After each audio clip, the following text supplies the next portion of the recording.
What's better than this? Guys being dudes here on the Draft Dudes podcast, presented by Locked On. It's Joe Marino, Kyle Krabs, Jordan Reed, and the Draft Dudette of Draft Dudette, Paige DeMacos, here on this podcast, where we are going to dig into and unveil the TDN top 10 prospects for the 2021 NFL Draft entering the season.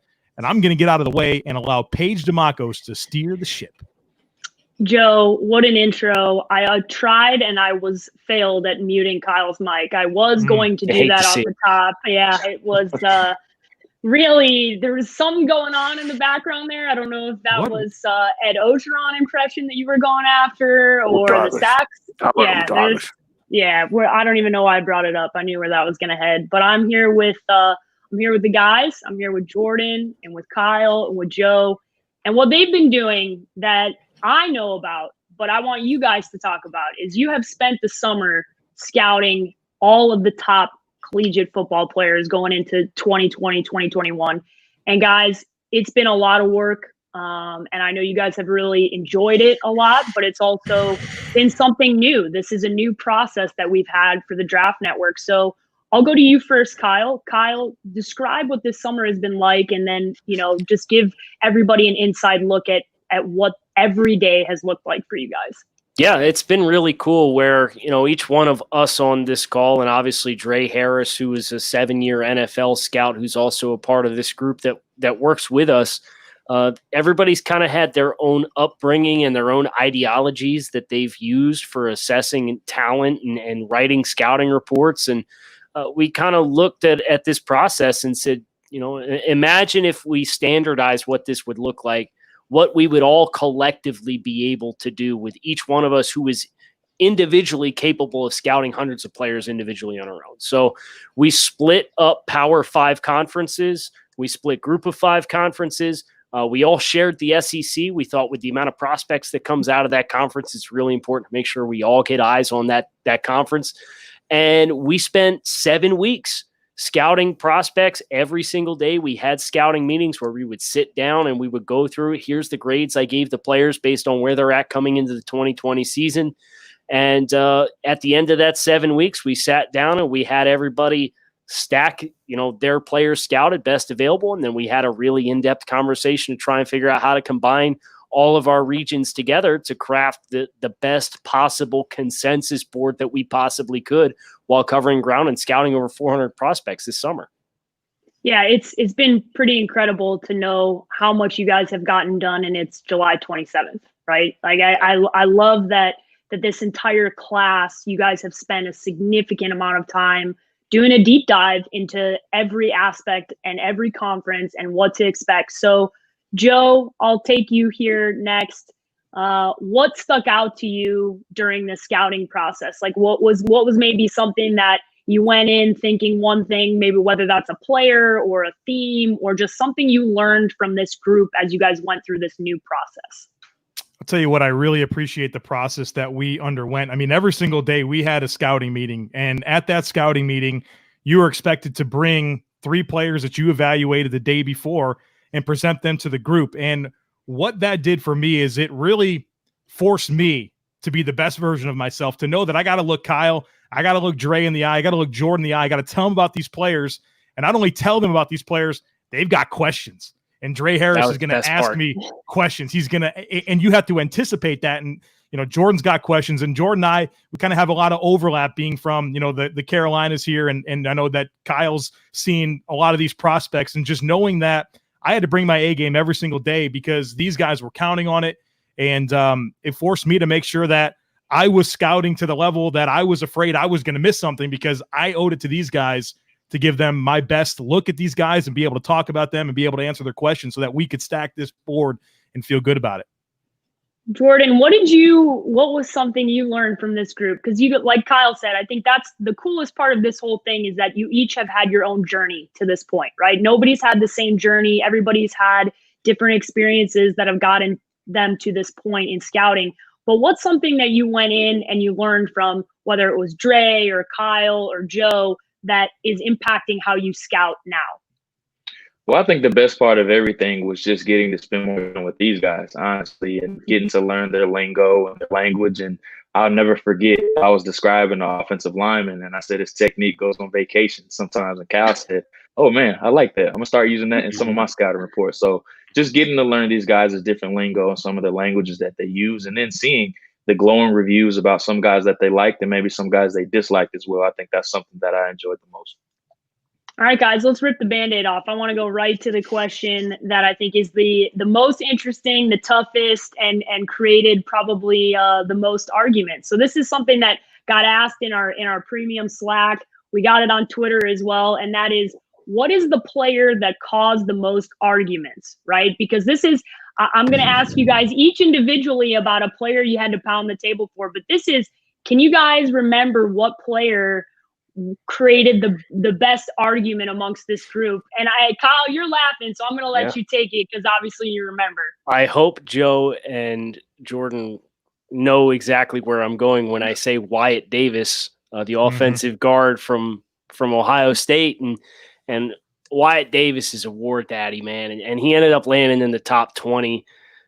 But we put Creed Humphrey on the board, who's the center from Oklahoma, who Jordan studied, and I did Wyatt Davis. And I've seen enough of Creed Humphrey to know that I value them similarly, right? And so we put Creed Humphrey on the board, and I say, all right, like, you know, maybe this might feel like a good spot to put Wyatt Davis down too, because he's kind of in that same air. And Dre immediately comes back with asking, okay, well, I got this North Dakota State offensive tackle, Dylan Radins, and he's really, really good. He, you know, plays at the FCS level, but would you rather have an all-pro offensive tackle or an all-pro offensive guard? And it kind of put me in that spot where I had to be like, if all things are equal, I would rather have the tackle. And he's like, okay, well, I'm not ready to put Radins on the board yet. So you hold your water and you got to sit tight. So we had a really good conversation about the dynamics of offensive line play in the NFL and the different ways that you can construct offensive lines and positional value. And there was a lot of layers to that conversation where, you know, Wyatt Davis, in my eye, is a very pro-ready, if you like using that phrasing. I think he's very well positioned with his technique to transition to the pro level and have success very early on, where Dylan Radins playing at North Dakota State, there might be a bigger jump there. He is getting by a little bit more on his athleticism. But then you get in the positional value debate, and it's like, man, like there is not an easy answer there as far to when to stack those two guys. I love that Dre was coming in hot, right? Always. I think that's the fun thing that I've learned, that I'm excited for everybody that pays attention to TDN and gets to know Dre Harris a lot more, is that he's not short on opinions on the players. And I like that he's kind of razzing you guys a little bit. Jordan, some of the smaller school guys. Yeah, Kyle, go ahead. He's coming on later this week. So I just wanted to give him a little love. He's going to be on for another show this week to talk about some of his guys. That's a good teaser. I'm excited to have. I'm going to have him come on the TDN Fantasy Podcast too to talk to me about the Bears quarterback battle, since he's got a lot to say about the Bears behind the scenes. So man, he's got to come defend those takes. So I'm like, all right, Jay, come on in. Let's talk about it. Jay, I want to know about some smaller school players that ended up on our list. That maybe people don't know about as much. So are there a couple of guys, or even one guy that stood out to you that you got to watch that is on our board that you're excited about? I wouldn't say there's any that we don't necessarily know, just because whenever you have somebody in your top 100 that's from a small school, their name is always going to be out there. But I mean, it all starts with Trey Lance, the quarterback at North Dakota State. Everybody has seen the hype about him. He comes into the process with 42 touchdowns and no turnovers at all. So that's something that's going to jump out to everybody. But the biggest thing is, can he replicate that success? That's something that everybody wants to see. But unfortunately, we're not going to get the season opener with him against Oregon. That's a game that everybody was going to look forward to. And then the guy protecting his blind side, and Dylan Radins, that's everybody that everybody wanted to see as well. His matchup against Kayvon Thibodeau was another Oregon defensive end that everybody was looking forward to as well. So just seeing if some of those guys can replicate the success that they had from a season ago when they went 16-0. And we know how well a position North Dakota State is always with their prospects, and just how they churn out talent every single year.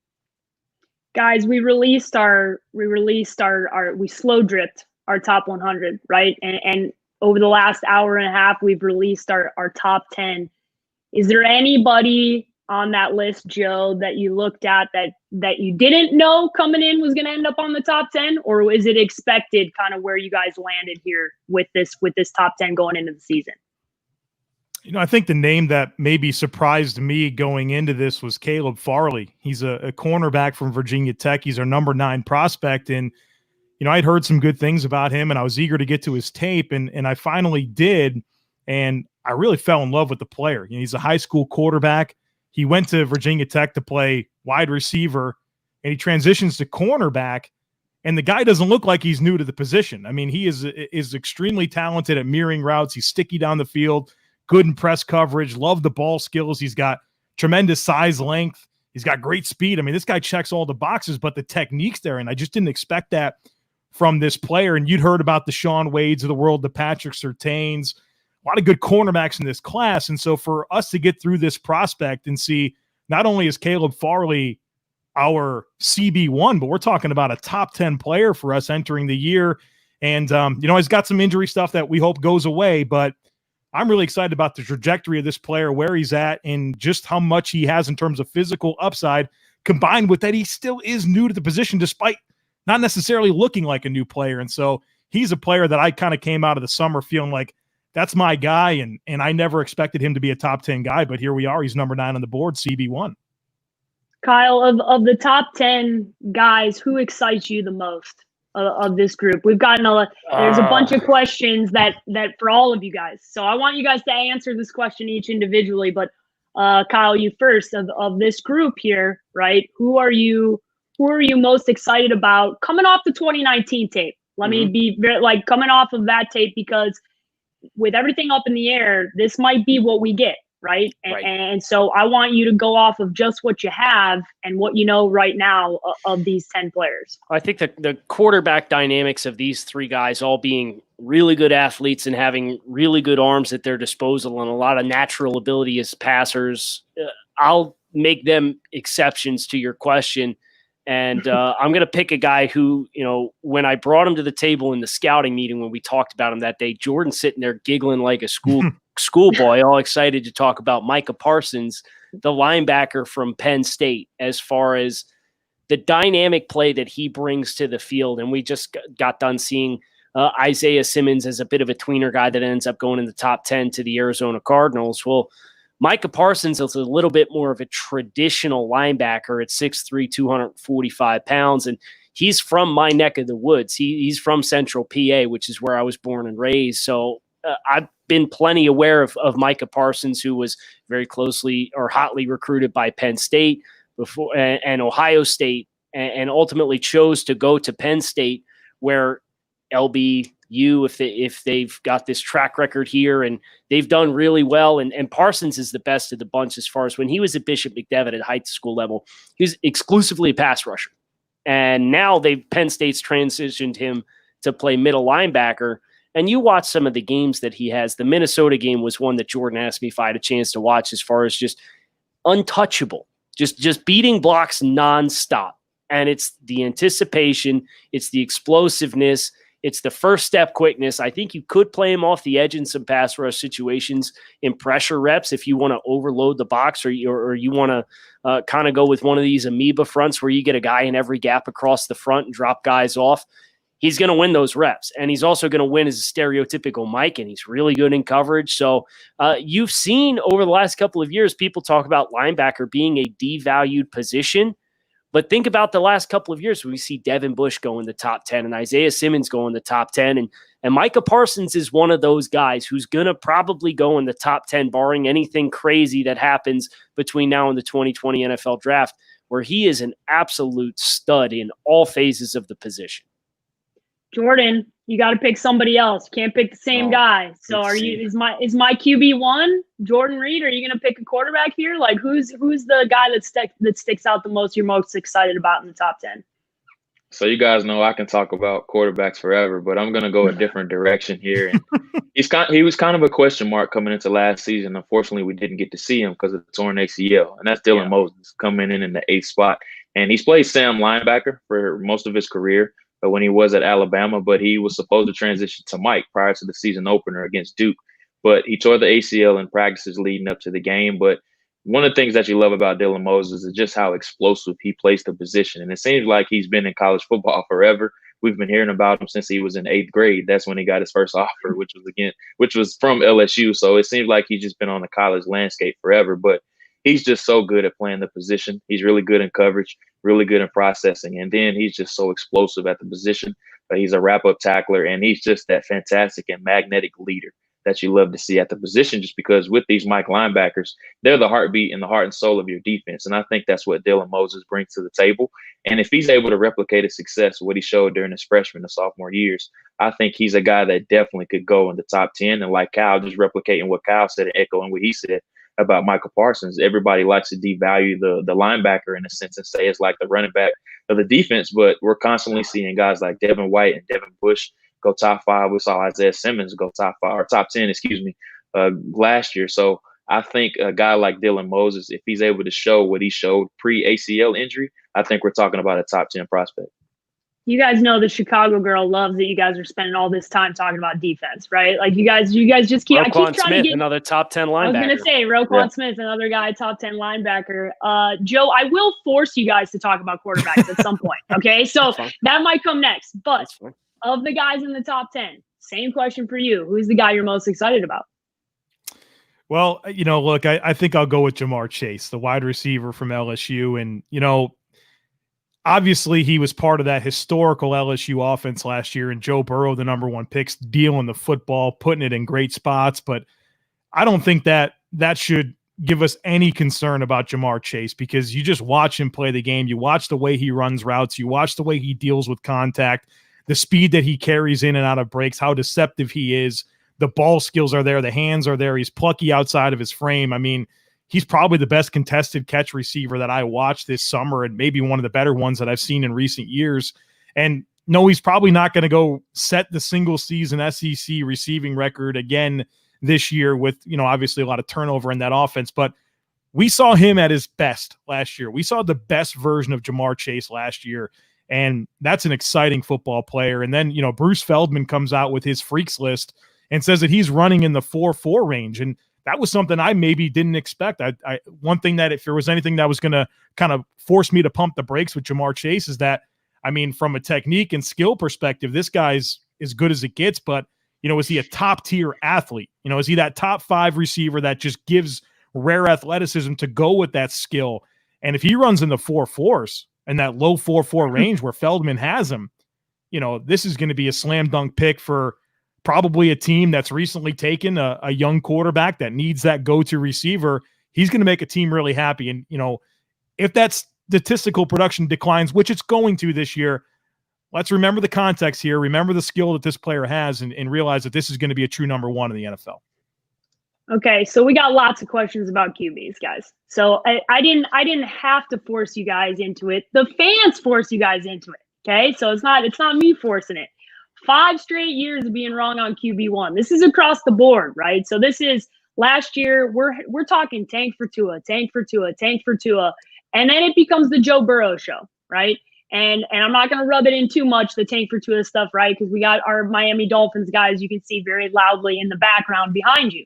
But we've heard about Trevor Lawrence, guys. This is a longer time frame, right? We're talking. We've been talking about other organizations going tank for Trevor a year ahead of the time that they're even playing. Like, this is a whole different discussion around somebody. So when you evaluated these 3 guys, right? When you're looking at Justin Fields and you're looking at Trevor Lawrence and you're looking at Trey Lance, is this going to be another situation where we could see somebody else end up being the QB1, or are you guys saying this is kind of the outlier and Trevor's going to be that dude? And I'll go to the quarterback first. So Jordan, you take it first.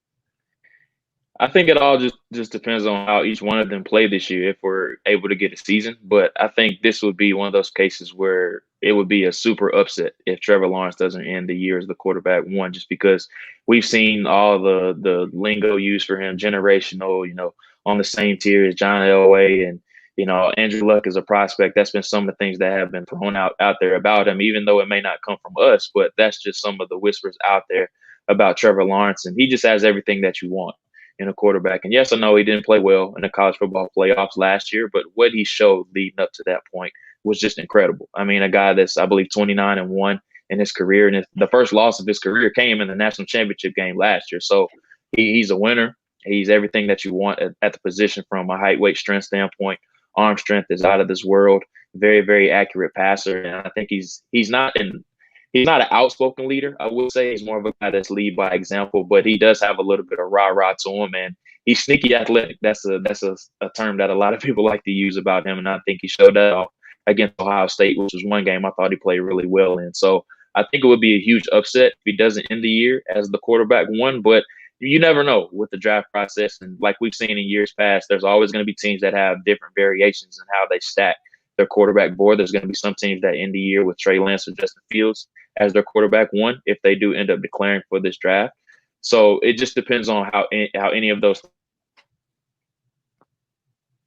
Kyle, I think we lost Jordan there for a second. If you are choosing a guy not named Trevor Lawrence, right? So it's either Trey Lance or it's Justin Fields. Who is more likely to be QB1 in your opinion right now? No film from 2020. Right now, what you've seen so far going in, we're in this process. Who would you bet on? I would take Justin Fields personally. I do think of the dynamics of the three. I just had a couple of points that I wanted to make as far as Trevor Lawrence and being the exception to the rule as far as this evolution of the quarterback process from the beginning of the season to the end of the season. Trevor has a couple things going for him versus both contemporaries, in that he has an extra year of starting experience and has played at an extremely high level for 2 seasons as the starter at Clemson. So if we get a limited season, Justin Fields only has 1 year of starting experience at Ohio State, and Trey Lance was a redshirt freshman last year at the FCS level at North Dakota State. And, but as far as the dynamics of Lance versus Fields, I was really impressed with what Justin Fields was able to do out of structure and in structure. Ohio State made it very easy for him to operate within structure. And this was an extensive conversation that the scouting staff had, talking about the infrastructure of the Ohio State offense and how simple a lot of these reads were, because it was very elementary. They space and stress the field so well. Whereas North Dakota State, they put a lot more on Lance from a QB run perspective. And despite the fact that he didn't have any turnovers, there were some questionable decisions that were made with the football that the defenses couldn't capitalize on. I think Fields has the edge for level of competition. And I think Fields also, in my opinion, has the advantage for accuracy to most areas of the field, including when he is off his throwing platform. So you watch Justin Fields and his ability to kind of drop his arm slot and throw around guys. And you saw that a lot with Kyler, and very different as far as the dynamic style of play and explosiveness as runners that both of those guys have. And Trey Lance, checks a lot of these boxes as well, but I saw less accuracy issues with Justin Fields, that despite the fact that the spacing of the field at Ohio State made it easier for him and a lot more straightforward to make some reads, I saw less accuracy issues with Justin Fields, and he played at a higher level of competition. So that's why I would go with him.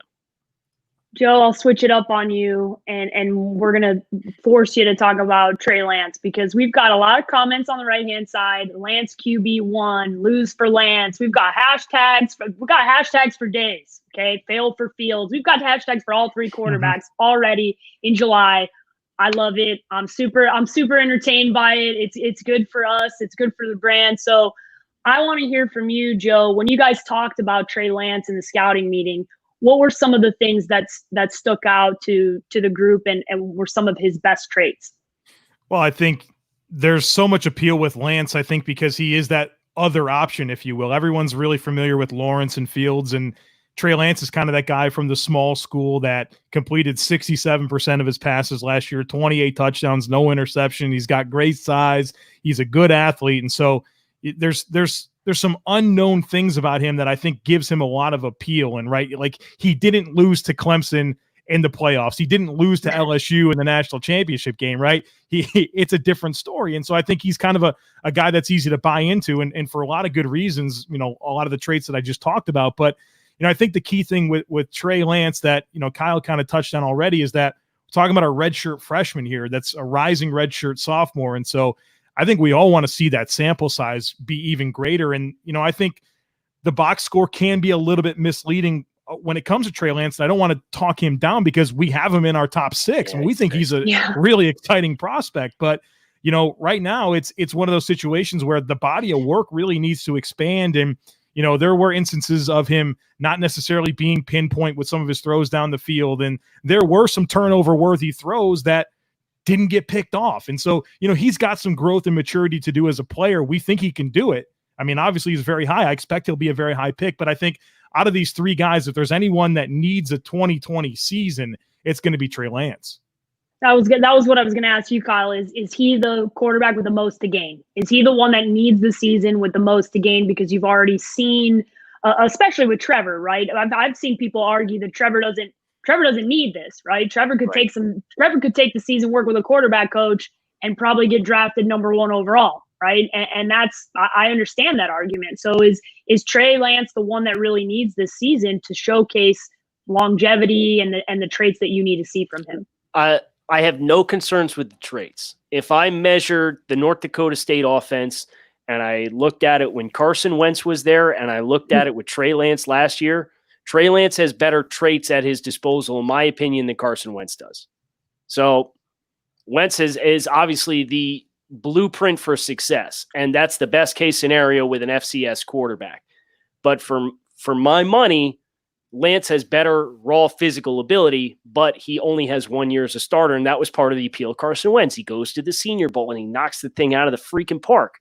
And he had I remember sitting in the stands watching those practices and like, man, he's really proving like there's no stage that's too big for him. Well, Trey Lance obviously will not have the opportunity if he chooses to declare for the 2021 NFL season as a redshirt sophomore to be able to attend that event. So the film's really going to matter, and he's going to need as big of a sample size as he can to really help general managers and coaches buy in. Guys, I want to get to a fan question. It's been asked a couple of different times, so I'm shouting out Sam Robinson, who asked this one of you guys, and that is, who was the hardest person to leave out of the top 100, right? So I envision when you guys were breaking this all down, there were probably a couple of guys at the back end that you had to argue about, right? And at the end of the day, there can only be 100. So there's some guys that get left out of that top 100 from today. So Jay, I'll go to you first. Who was the toughest guy for you personally to leave out of the top 100? I think the biggest one for me will be Florida State wide receiver, Tamorrion Terry. I think we have him ranked at 104 on our big board, and we've seen the success that he had, and we know that offense has just been a train wreck the past few years when Willie Taggart was there, but he still managed to produce really good numbers, and he has the height, weight, size, speed that you love to see from the position. And I think he has a lot of promise. There were some whispers that he might have declared last year, and I think he probably would have been a day 2 pick at best, but he has a lot of the physical traits that you're looking for from the position. And I'm crossing over a little bit with Joe here because he's responsible for the ACC. So I apologize, Joe, if I took your guy. You did. Yeah, you took my answer. Tamorrion Terry definitely is one player that, he's a guy that definitely could easily enter our top 100 if we get a season this year. All right. So since we know Joe's, Kyle, who's the guy that got left out of the top 100 for you that you are a little bummed that you don't have 105 to hit into 100 spots? Yeah, we ended up having, I think, like 104 or 105 guys that got top 100 grades. So there's a couple of guys that were fringe, like it's just numbers games as you stack them up. And Baron Browning, the linebacker from Ohio State, was the one for me where he was kind of the de facto 4th linebacker there. They had Pete Werner last year and Malik Harrison, who got drafted to the Baltimore Ravens, and Tuff Borland, and Baron Browning was kind of the 4th guy, and they used him more against faster offenses, but they used him in this timeshare where he really didn't get a chance to showcase himself at a really high volume. But Baron Browning has all of the athletic traits that you want for a potential 3-down linebacker, and he was the one guy for me. The more I watched, the more I appreciated his game it was just frustrating that Ohio State didn't get him on the field more than what they did last year. All right, guys, there is a bunch of questions, and I'm not going to get to all of them. So this one has popped in. By the way, we're on YouTube Live. We're on Facebook Live. We're on Twitter Live. You guys can listen. If you're listening to this podcast, you're listening to Draft Dude. So there's like every opportunity to see us, no matter where you are. So hopefully you're following at the Draft Network. If this is your first time seeing us, I hope you subscribe and see, because we're going to start doing this a lot more often. But probably my favorite phrase, right? There's a lot of fun phrases in scouting, but this is my favorite one, where we're always saying pound the table for this guy, right? We had some fun discussions at the combine. We're throwing out hypothetical situations, and this could happen, and what would you trade for this? And we're all arguing around a big old table in Indianapolis. So when you guys were all meeting up for your scouting meetings, right? Who was the player that you had to pound the table for? And if the answer is I didn't have anybody, that's fine. But I envision that you guys probably had one guy that you had to really convince the rest of the group really deserved to be there. So Joe, since you didn't get to talk about your guy in the last one, I'm going to you first. Who was the guy you had to pound the table for? I don't know if I had to dance on a table to convince these guys that he was deserving of being a top 25 player on the board, but I think the guy that I would stand on a table for if somebody gave me resistance is Florida State safety linebacker Hamza Nasir-Al-Din. And I just think he's such a wonderful projection to today's NFL, and being that sub-package defender that can just do so much. If you wanted to play slot safety, if you wanted to play nickel linebacker, if you want to play him in deep zones, if you want to have him shoot gaps, I mean, he can do everything. He's 6'4", 215, had over 100 tackles last year, which is not ideal for a safety, but it speaks to, first of all, his football IQ, but also Joe couldn't tell us enough about the talent at the Florida State defense, and their safety led the team in tackles with 100. Right. Adam Fuller's going to figure change it that. out. He's going to change that unit. They had so much talent, but Nasir-Al-Din, like I said, it's just that sub package type player. I mean, 70% of the league is playing sub, almost all the time. And so he's the guy that I would peg. I'd say I want that guy on my defense because I think he can do so much for me in terms of neutralizing spacing issues and height, weight, speed mismatches. I just think he can do everything. And unfortunately had an injury late in the season, but what he put on tape last year combined with kind of the year before, just this ascending type player, I was so excited to see him on our top 25. And I'll be honest, I don't think I would have let him slip anymore. Okay, pound the table. You like Florida State, huh, Joe? I don't. That's the thing. He's an NC State homer. That's the beautiful thing is I've never been a guy that's really loved Florida State or loved anything about it. But the defensive talent this year is just, it's speaking to me in big ways. And I'm excited about Adam Fuller, the defensive coordinator that came over with Mike Norvell from Memphis. He turned that defense around. He's turned around the Marshall defense.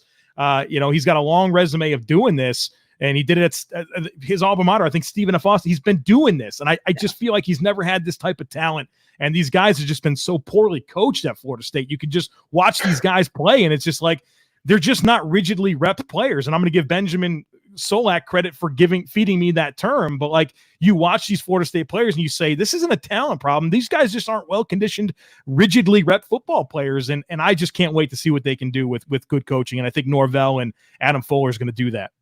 Man, the Gators in our bunch are not going to like if Florida State starts turning it around and really getting after it with some good coaching. No more chomp for Trevor and Rob. Oh, there we go. So we got plenty of Gators amongst the bunch.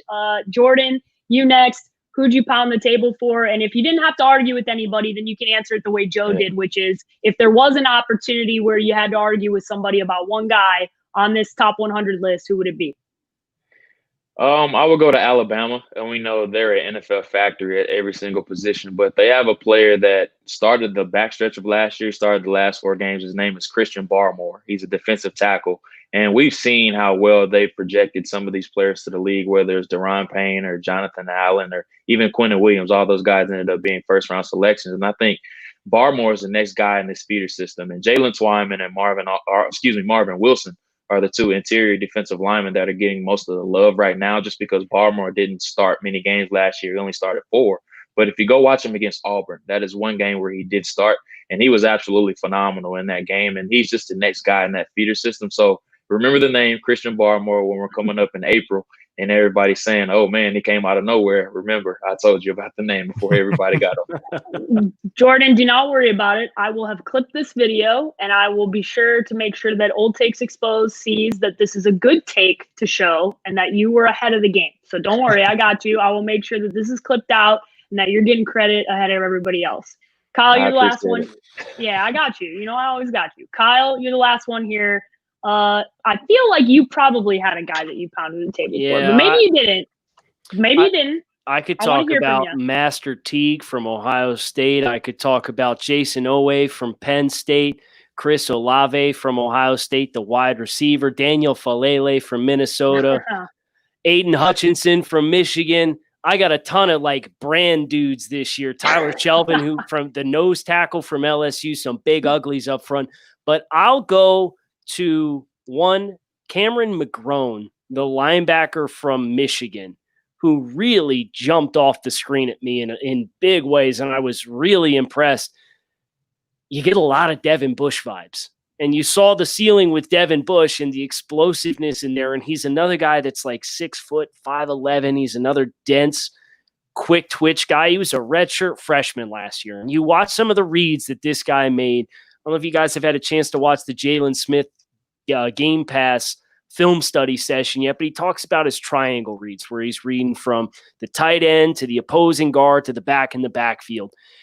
And Mcgrone in some of those instances and what he was able to do to process in short spaces and the explosiveness that he had playing inside middle linebacker for Michigan just blew me away. So he landed a 44th, which ironically enough is his number on defense. So very poetic for Cameron Mcgrone. But he is a guy that I would definitely pound the table for as far as if you need a guy in the middle, he's got the goods. And his reads and his keys being as good as they were as a redshirt freshman last year has me really excited to see what the future holds for him.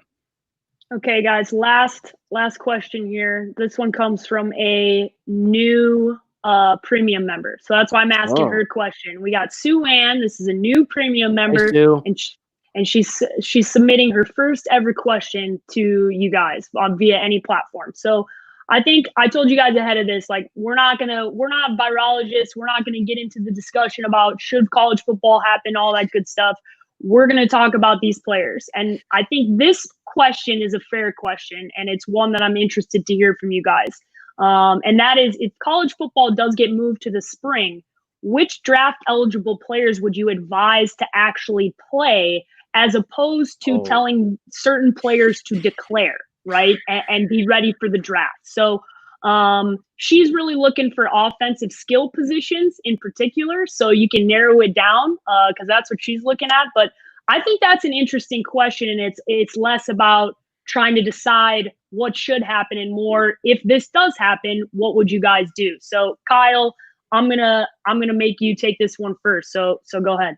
Sure. A name that I would probably point to is Nick Eubanks, tight end from Michigan, who has really, really good athletic potential. But Michigan has kind of had like this wave after wave of tight ends, and Eubanks really hasn't had a chance to showcase what he can do as the feature guy. And I think his ceiling is really high. He finished 79th on the TDM 100. So we view this guy as a potential late round 2, early day 3 type of target if he's able to showcase what he can do. But he doesn't have a lot to hang his hat on right now. So he would be a player who I think would greatly benefit from getting more high volume targets in the passing game. And obviously Michigan, they've had some turnover at a wide receiver room, and they're going to have an exchange at quarterback with no longer having Shea Patterson behind center, and hopefully letting that improve Josh Gaddis's passing offense, who was a guest on Jordan's podcast a couple weeks ago and was an excellent listen. So he would be the first name if I was going to talk exclusively about skill players who would come to mind. Okay, Jordan, I'll let you take that one next. You can take it either way, right? A guy that needs to play or a guy that you're telling just go out. You don't need the season. So the first player that I'll start with that I think needs to play this season, and it's a player we're extremely high on. His name is Tyson Campbell, the cornerback from Georgia. And there's a lot of excitement about him. Dre Harris is one guy that firmly planted his flag with this guy. Pound the tape. And yeah, he was like, man, this kid is really good. And just watching him, you see the physical traits and the stuff that he brings to the table, and he just needs more playing experience. And me and Dre were talking about this yesterday in our scout, or a couple of days ago in our scouting meeting, is that he's in a very similar situation as Jeffrey Okudah was prior to his breakout year last year. And everybody saw the talent with Okudah, but he just didn't have the ball production. He didn't have any interceptions coming into his junior season. And Tyson Campbell is in a very similar situation. He's a big-time recruit coming into Georgia, 5-star recruit. He actually played opposite of Patrick Surtain coming out of American Heritage High School in Florida, a big-time school down there. So he had the accolades coming in, and you see the potential with him. It's just a matter of him getting more in-game reps and then him producing as far as ball production. Joe, anybody else stick out to you as a guy you'd say, hey, man, you should go back. You got to play. You got to get some more reps? Yeah, I got a name there, but first let me tell you a guy that I don't need to see play any more football, and that's Travis Etienne from Clemson. Kind of surprised he didn't come out last year, right? This guy's been lighting up ACC defenses for years now, and he really answered the questions about his ability to catch the football and contribute as a receiver last year. So that's the guy that I think has shown all he needs to. But the name that really popped for me is a good football player, Brevin Jordan, the tight end from Miami. He's number 34 on our board. He's our tight end 3. We've got Pat Freiermuth from Penn State as our first tight end, Kyle Pitts from Florida as our second tight end. But Brevin Jordan is not any less talented than those football players. I just don't think that he's necessarily been showcased to really showcase his best abilities in a very simple route tree on his plate, a lot of just kind of attacking space. And, Miami's got a new offensive coordinator coming in this year. They've got De'Aaron King coming to play quarterback. And I think those two ingredients should lead to Brevin really being able to showcase himself more predominantly. I just feel like there's a lot more for him to show. And in a tight end class where it's going to be pretty top heavy, I think he's got a chance to maybe go back and be the number 1 tight end in 2022 if that's what's in the cards for him. But a good football player, traits are there. I just feel like more polish and more opportunity would allow him to be even a higher rated prospect. Sue Ann, thank you for 1, becoming a premium member, and 2, for the great question. So I know the guys have teased this, but what they've been doing, what Draft Dudes has been doing over the last couple of days, is they've been taking some of these live shows. They've done takes on takes, and it's been really fun to watch. I've loved being in the chat with everyone. Like, I'm just sitting there chatting back and forth with everybody. And it's been fun to watch our premium Slack members kind of jump in and have those discussions. So if you're a premium member and you're not in premium Slack, feel free to message one of us and we'll tell you how to get there. But the original email you got, that's where that premium Slack invite is at. And I know that Kyle told you guys that the other night, but it's one of those things. I've seen a bunch of premium members say, I don't know where premium Slack invite is. And I said, check your email. But if they became a member like 6 months ago, they might not have that email anymore. So hit us up if you can't find the email. And we appreciate Sue Ann for becoming a new premium member. I want to leave you guys with this, Kyle. The project you guys are working on now is a project that is exclusive to our premium members. And I, for one, am very excited about it. So why don't you tell everybody that's listening and watching this what the scouting department is now transitioning into and what they can look forward to, because this is our first time. We launched our premium offering at the end of January. So this time last year, we didn't have all this. We didn't have this to bring to the table ahead of football season. And I know that personally, I'm very excited about this project, even though I am mentally prepared for the negative things that are going to be written about the Bears quarterbacks. Okay. I know what's going to be in there. Jordan's got the NFC North, so you know who to blame. Oh, I'm excited about it nonetheless, and he knows I'm probably tougher than he is on my own squad than anybody else. But Kyle, please tell everybody about what you guys are working on. Yeah, so college is not just college to pro, right? There's pro scouting, and we are going to wear both hats. So we've divided the league up amongst our staff, and we're going to take deep dives, and we're going to be responsible for certain regions and being the expert for those pro teams, just like we would at the college level. So we're going to be doing season previews for all 32 NFL teams, a team-specific guide and season preview. And one of the things Joe and I talk a lot about on Draft Dudes is team life cycles.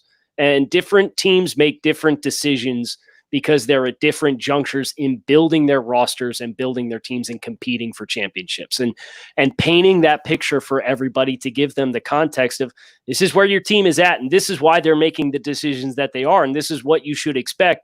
And if you don't get this, you can either feel really good about it or you can feel really bad about it. So we're going to paint that picture. We're going to be doing, season predictions, and we're going to be looking at positions of need ahead of the 2020 season and giving you guys some college prospects to look towards and target for being scheme fits for your teams. We're going to be talking about the quarterback dynamics, head coach dynamics, the rest of your roster, salary cap situation, NFL draft assets at your disposal. So there's going to be a lot that's going to be available to fans who are TDM premium subscribers ahead of the 2020 season to really kind of paint the picture of what fans for each team should be expecting and why. Yeah. And I think the biggest thing that Kyle said there is where your team is at, not where they think they're at. Okay. Because a lot of times your team will make a decision based off of the fact, I think if you're an LA Rams fan, you're making trades like you're in first place and I don't know what you're doing last year. Right. And so sometimes it's a little dose of reality because your team might think they're in one position and you see going in, okay, this is what Draft Network has to say about my team. And you can chirp a little bit on social media, really get yourself ready to go for this season. And feel free to use what our guys are saying back towards everybody else. Jordan, I want you to tell everybody about your new podcast that you have going on and where they can find that because as you all know, one, it's a wonderful play off your name. Okay. So it's an excellent, I'm all about the branding. So it's an excellent name, right? Stock up for the brand. That's for sure. And two, I'm excited about it because you've had some great guests already and you're going to continue to do that. So make sure the floor is yours. Tell everybody about your new pod. Yeah, well, you can thank Rob for the name. He's the one that came up with it. But when he said it, it was absolute genius. I'm mad that I didn't think of it. So I just wanted to give him a shout out for that. And I thank him for that. But it's called The Read Option. And that's read with an I, like my last name, R-E-I-D. Good name. And I love the play on words just because it's a football reference. And I think it's just so hard to come up with a football podcast name just because you have so many cliches that are already out there. But I love the name. So shout out to Rob once again. But it's just a relaxed environment with the podcast. I love to bring on guests. I am hosting it by myself right now, but we're going to bring Jay Harris on as my co-host here soon. So that's a quick announcement there. He's actually going to be on the next episode, which is coming out tomorrow. He's going to be giving some advice to some younger scouts, and we're going to talk about the Jamal Adams situation as well. So that's something that's going on right now, and I'm really excited about the podcast. You can find it on every single podcast platform, and I'm also going to be running a series here soon called Scouting the Scout, where I'm going to bring in some big names just to talk about some things in the scouting industry. So that's something that'll be going up next week. Lance Zierlein is going to be my next guest on that from the NFL Network. So really excited about that. Looks like the people in the chat are excited about Dre, man. It's like, let's go, Dre. Yeah. Dre on the pod. Everyone's pumped up about Dre. I love it, man. I love it. I love that he's got his own little hive, right? He's built a little Dre hive, and I'm excited about it. Joe, you got any parting thoughts? Since I didn't ask you one, so you got any parting thoughts of wisdom for the group today on the podcast? Man, what a weird spot to be put in. I think I would like to hear you, Paige, give us your grumbly. Oh boy, guys, because we didn't get it at the top, and you said maybe you would do it at the end. So if I either need a squatch call from Kyle or I need a guys grumbly from Paige to get us out of here. I think Kyle, maybe we can count down from 3, and you do the squatch call at the same time. I have to go, guys, because I don't know how well that's going to go. I'm not an idiot, Paige. I know you're going to count down, and then you're not going to do it. It wouldn't be an internet stream with Kyle Krabs without something embarrassing happening, and we just need this to close it out. Yes, come on, Kyle. I need a squatch call. I promise. No, I will do the guys being dudes. So we just got to count ourselves down here to end the podcast. I refuse to do. I will do Ed O'Drum, but I will not do a squatch call. This is unbelievable. I can't believe I'm getting stood up in front to my own face. This is unbelievable. Paige, Mike. This is Ed O'Drum on the phone here. I don't want to let you know I'm really looking forward to your squatch call here on Drive 2. Go Tigers. I hope people are watching this because, man, oh, man. Last year when we were at LSU, Alabama, which seems like it happened 5 years ago. I forgot to call you. I called you and did Ed O'Drum for like 10 minutes. Oh no. Kyle calls me, okay, and he blocks his phone number and he leaves a voicemail for me. And he leaves me a voicemail and Ogeron. And you better believe I saved that damn voicemail. So at some point in time, it's gonna get released. I'm gonna release it. I don't like that one bit. I like the gumbo though down here, Louisiana in the Bible. Joe, I'll give you let's do it at the same time. You and me, Joe. Can we do it at the same time? That's good. That's guys good. being dudes. All right. So it's all right. Sure. You count us down. Okay. 3, 2, 1. Guys being dudes. There it is. Being dudes. There it is. The only lady that's allowed on the podcast, the Queen Bee. I get to hang out with you guys. So Sue Ann, thank you for the question. I love getting asked a question from a girl. That was awesome. And I love that she's a premium member, and I love that she's in Takes on Takes, already giving you guys love. So that's incredible. So everybody, thank you for joining us tonight. Thank you for listening to the Draft Dudes podcast. Please check out the Read Option podcast. Okay, Jordan's new podcast. If you guys are fantasy football fans, you guys can check out the TDN Fantasy podcast. We had Tyrann Mathieu on last week, and we're going to have another great guest on this week. So a little teaser for what's to come. And be sure to check out TDN's Top 100, because these guys, I'll glow about them for a second, have done an incredible job. And I'm super proud of everything that's happened over the last couple months. So I hope you guys check it all out.